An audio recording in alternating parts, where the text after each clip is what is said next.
Fun and Fancy-Free is a 1947 American animated musical fantasy comedy package film produced by Walt Disney and released on September 27, 1947 by RKO Radio Pictures. It is the ninth Disney animated feature film and the fourth of the package films the studio produced in the 1940s in order to save money during World War II. The Disney package films of the late 1940s helped finance Cinderella and subsequent others, such as Alice in Wonderland and Peter Pan. The film is a compilation of two stories, the first of which, Bongo, is hosted by Jiminy Cricket and narrated by Dinah Shore, based on the tale Little Bear Bongo by Sinclair Lewis. Bongo tells the story of a circus bear cub named Bongo who longs for freedom from captivity. Bongo escapes the circus and eventually forms a romantic relationship with a female bear cub named Lulubelle in the wild, realizing that he must prove himself in order to earn Lulubelle as his mate. The second story, Mikey and the Beanstalk, is hosted by Edgar Bergen and is a retelling of Jack and the Beanstalk featuring Mickey, Donald, and Goofy as three peasants who discover the temperamental Willie the Giant's castle in the sky. Through the use of some magic beans, they must battle the greedy but lovable giant in order to restore peace to their valley. Mickey and the Beanstalk was the last time Walt Disney voiced Mickey Mouse, because he was too busy on other projects to continue voicing the famous character. Disney replaced himself with sound effects artist Jimmy MacDonald. Plot: Bongo, Jiminy Cricket first appears inside a large plant in a large house, exploring and singing, "I'm a happy-go-lucky fellow," until he happens to stumble upon a doll, a teddy bear, and a record player with some records, one of which is Bongo, a musical romance story narrated by actress Dinah Shore. Jiminy decides to set up the record player to play the story of Bongo. The story follows the adventures of a circus bear named Bongo who wishes he could live freely in the wild. Bongo is raised in captivity and is praised for his performances, but is poorly treated once he is offstage. As such, while traveling by a circus train, his natural instincts urge him to break free. As soon as he escapes and enters a forest, a day passes before his idealistic assessment of his new living situation has been emotionally shattered and he experiences some hard conditions. The next morning, however, he meets a female bear named Lulubelle. The two fall in love, until Bongo immediately faces a romantic rival in the brutish, enormously shaped bear named Lumpjaw.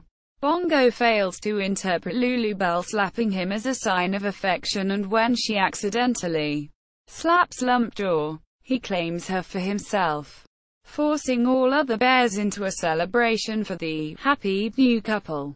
Bongo comes to understand the meaning of slapping one another among wild bears and returns to challenge Lumpjaw. He manages to outwit Lumpjaw for much of their fight until the two fall into a river and go over a waterfall. While Lumpjaw is swept away and dies, Bongo's hat saves him from falling down and he finally can claim Lulubelle as his mate.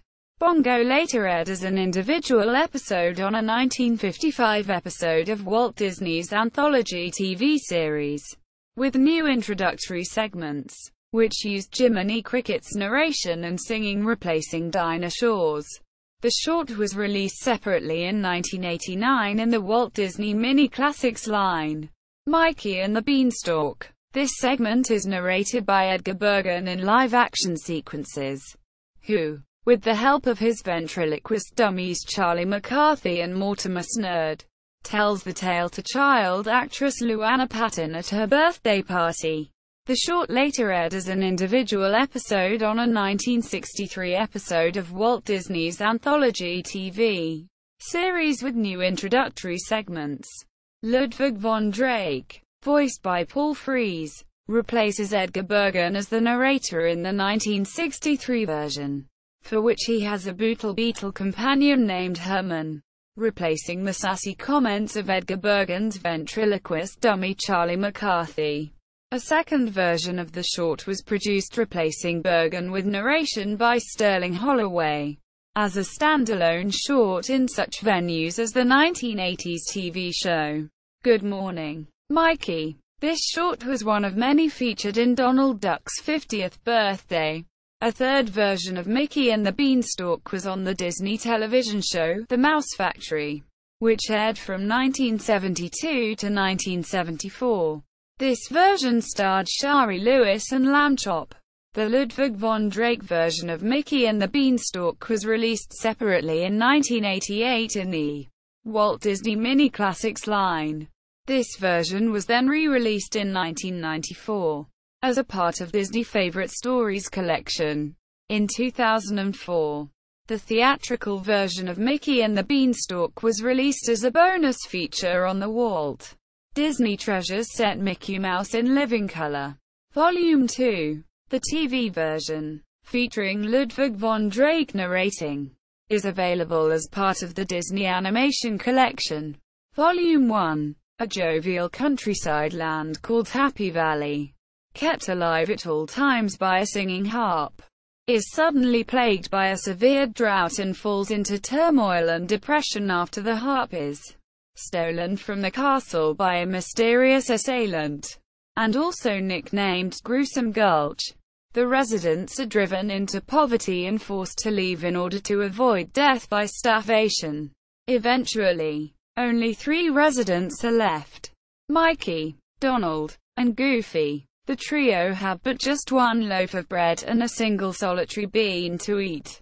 One particular night, Mikey is forced to cut the bread into slices so ridiculously paper-thin that you could see right through them. Donald, driven to insanity by starvation, attempts to kill their pet cow with an axe, but is stopped by the combined efforts of Mickey and Goofy. Mikey then decides to sell the cow for money to buy food. Goofy and Donald are excited about eating again and begin to sing about delicious dishes until Mikey comes back and reveals that he traded their beloved bovine for a container of beans, which he claims to be magical. An enraged Donald, thinking that Mickey had been tricked, furiously throws the beans down the floor and they fall through a hole. However, it turns out that the beans are truly magical after all, as later that night, the light of a full moon causes a beanstalk to sprout from under the house and lift it far up into the sky. The next morning, Mikey, Donald, and Goofy climb the gigantic beanstalk and enter a magical kingdom of enormous scope, where they appear to be tiny creatures compared to their surroundings. They eventually make their way to a huge castle, where they help themselves to a sumptuous feast. But they stumble across the harp locked in a small box, as she explains that she was kidnapped by a wicked giant. Sure enough, just then, a giant named Willie emerges from the shadows, grunting angrily but then suddenly breaking into a happy song, fee-fi-fo-fum, and bouncing a ball about while demonstrating rather amazing powers like flight, invisibility, and shape-shifting. As Willie prepares to eat lunch, he accidentally catches Mickey in his sandwich. Mikey sneezes when Willie pours pepper and tries to run away, but Willie catches him. Mikey plays palm reader and gains the childish giant's trust.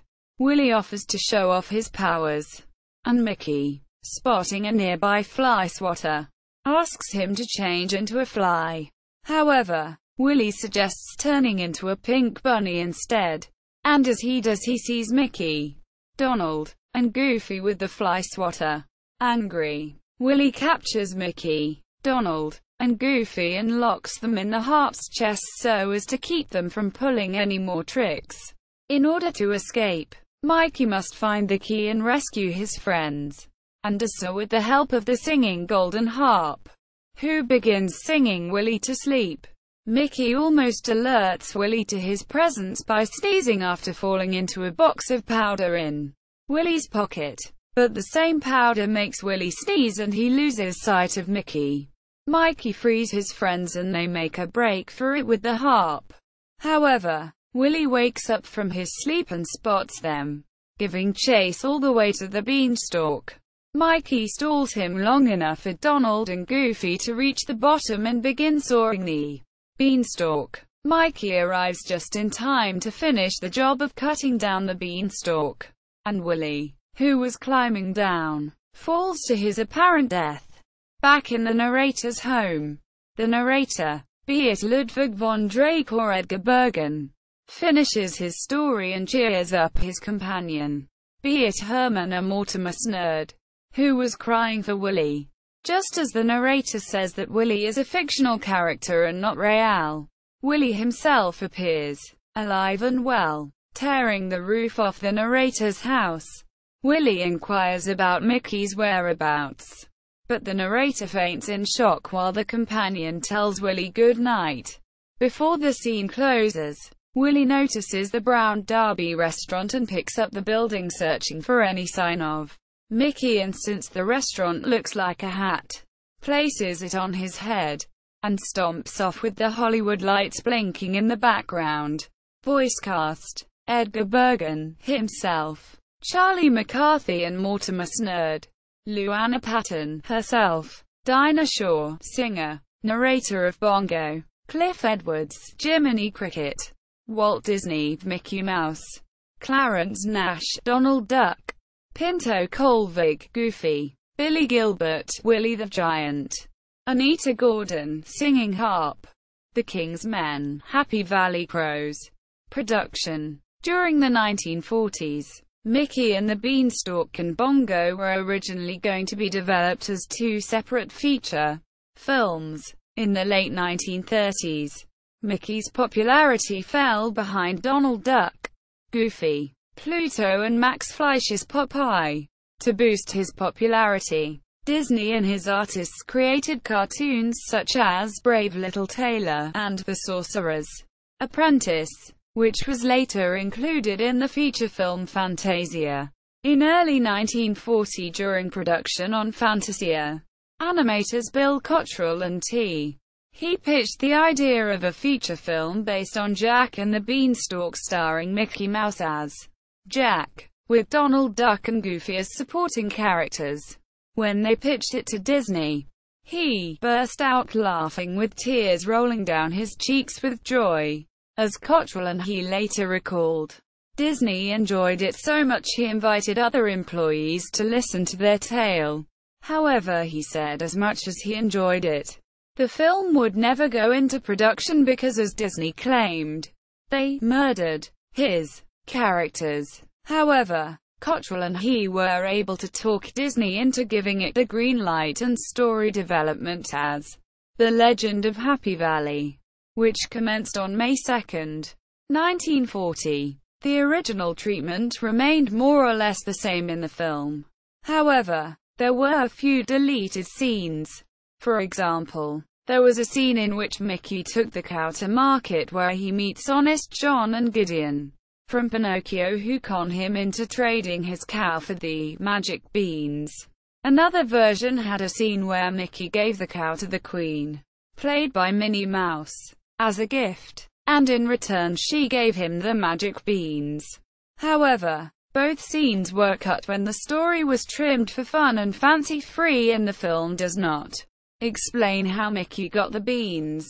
Shortly after the rough animation on Dumbo was complete in May 1941, The Legend of Happy Valley went into production, using many of the same cast, although RKO doubted it would be a success, since it was a simple, low-budget film. In 6 months 50 minutes was animated on Happy Valley.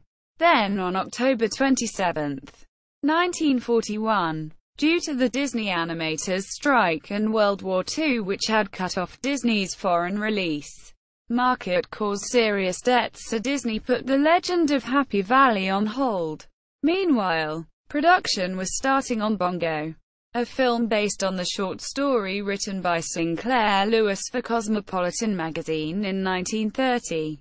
It was suggested that Bongo could be a prequel to Dumbo, and some of the cast from the 1941 film would appear as supporting characters. However, the idea never fully materialized. In earlier drafts, Bongo had a chimpanzee as a friend and partner in his circus act.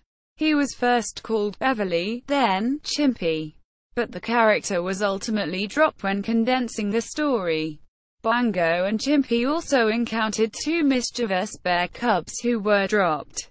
Originally, the designs for the characters were more realistic, but when paired for fun and fancy-free, the designs were simplified and drawn more cartoony. The script was nearly completed by December 8, 1941, the day after the attack on Pearl Harbor. On that same day, the Army came into the studio and would take over all production. Due to this, Bongo was put on hold, along with Alice in Wonderland, Peter Pan, The Wind in the Willows, Song of the South, and The Legend of Happy Valley. During the war, the military asked the Disney studio to produce instructional and propaganda films.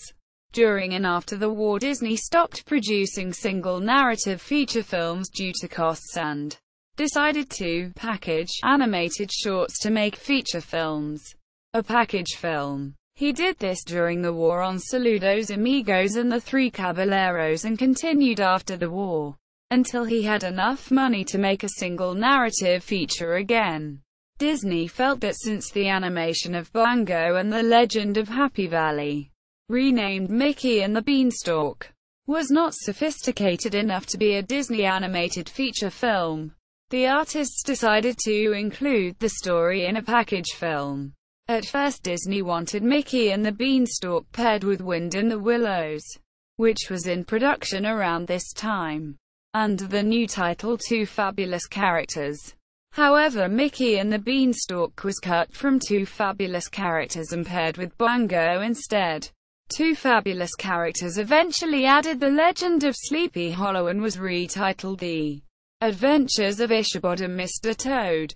Disney had provided the voice for Mickey Mouse since his debut in 1928, and Fun and Fancy Free was the last time he would voice the role regularly, as he no longer had the time or energy to do so. Disney recorded most of Mickey's dialogue in the spring and summer of 1941. Sound effects artist Jimmy MacDonald would become the character's new voice actor, starting in 1948. Not dubbing in additional lines for Mickey in this film. Contrary to popular belief, Disney, however, did reprise the role for the introduction to the original 1955 to 1959 run of the Mickey Mouse Club. Celebrities Edgar Bergen and Dinah Shore introduced the segments in order to appeal to a mass audience. Jiminy Cricket from Pinocchio sings "I'm a Happy-Go-Lucky Fellow," a song written for and cut from Pinocchio before its release. Directing animators: Ward Kimball, Jiminy Cricket, Donald Duck, Lumpjaw, Les Clark, Singing Harp, Lulubelle, John Lounsbury, Willie the Giant, Fred Moore, Mikey Mouse, Wolfgang Reitherman, Goofy, Art Babbitt, Bongo. Reception: Fun and Fancy Free received mostly positive reception. Rotten Tomatoes reported that the film has a 71% approval rating based on 7 reviews, with an average score of 6/10. The site's consensus reads, though it doesn't quite live up to its title, Fun and Fancy Free has its moments, and it's a rare opportunity to see Mickey, Donald, and Goofy together. Quote, Home Media. Fun and Fancy Free was first released on VHS in 1982. It was re-released on VHS and Laserdisc in 1997 as part of the Walt Disney Masterpiece Collection. It made its DVD debut in 2000 as part of the Walt Disney Gold Classic Collection. The film was released in a 2-movie collection Blu-ray with The Adventures of Ichabod and Misty Toad on August 12, 2014. See also: List of animated feature films, List of package films, References, External links, Official website, Fun and Fancy Free at the Big Cartoon Database, Fun and Fancy Free at the Internet Movie Database. fun and fancy-free at Rotten Tomatoes.